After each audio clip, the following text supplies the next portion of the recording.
All right, let's get into some emails. I said we had some topics and I was going to break it down after the break. Are you ready to break it down?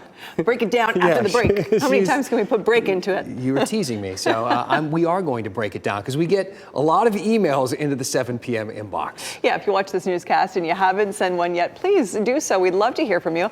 It's 7 p.m. at WRAL.com. We want your feedback. We want your questions. They really do drive the newscast. You already have your phone out anyway, so just slide over to the email app while you're watching and send us a message. We want to talk about what you want to talk about. Yeah, so apparently a lot of you want to talk about the proper way to pronounce places around North Carolina. I bring this up because it came up after last night's One Last Thing when we mentioned Chad Ochocinco, former NFL player, going on a podcast and pronouncing Raleigh as Raleigh. Yeah, Susie wrote in saying, I have never heard anyone on your station pronounce Camp Lejeune correctly. They always say Lejeune. It's not that, it's Lejeune.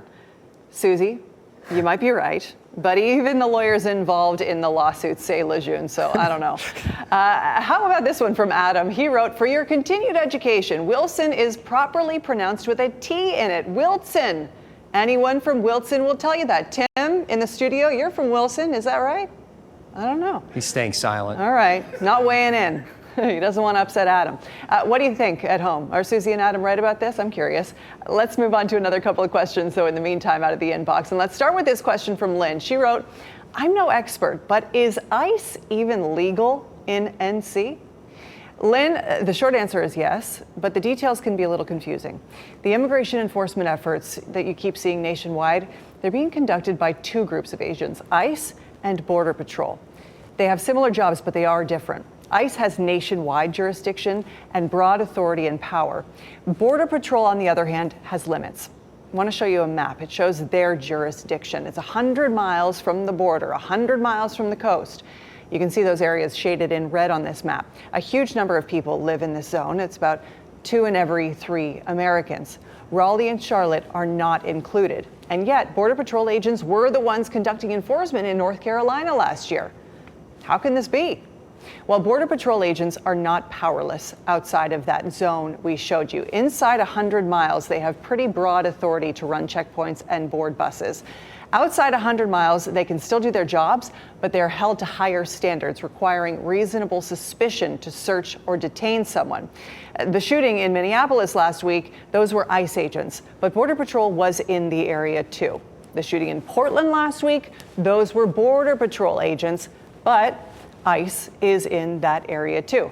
Dan, really good question from Lynn. Yes, and Ashley, we got another really good email from another viewer named Lynn. We're very popular with Lynn's here at 7 o'clock. This Lynn wrote to 7 p.m. at WRAL.com.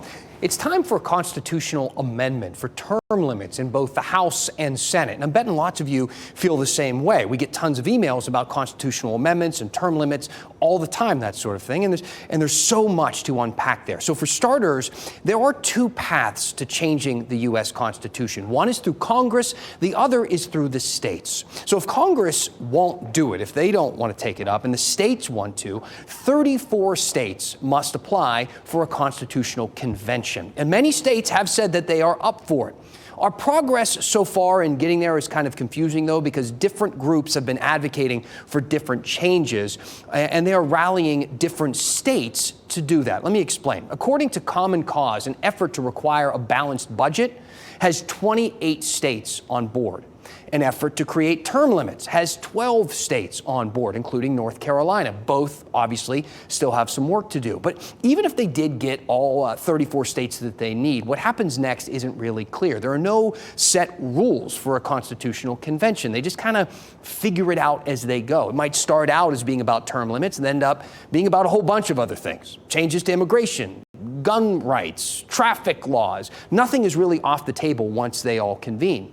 Then any changes would need to be approved by 38 states. This method has never been used in U.S. history. The last constitutional amendment happened in 1992. It prevented any law that increases or decreases the salary of members of Congress until after the next election. But this amendment was put into motion by Congress, not the states.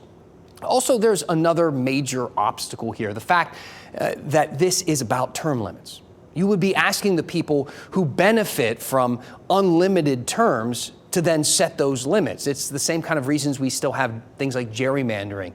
You're asking the people who benefit from gerrymandering to end gerrymandering. Same thing with members of Congress buying and selling stocks. They benefit. Would they want to get rid of that? You think the people want to get rid of these things, that the representatives of the people would take action, right? I guess not. Keep those emails coming. 7 p.m. at WRAL.com. We want to hear from you. What should we be covering in this newscast? What questions should be part of our mailbag segment? Tell us what is on your mind, and we will talk about it here at 7 o'clock.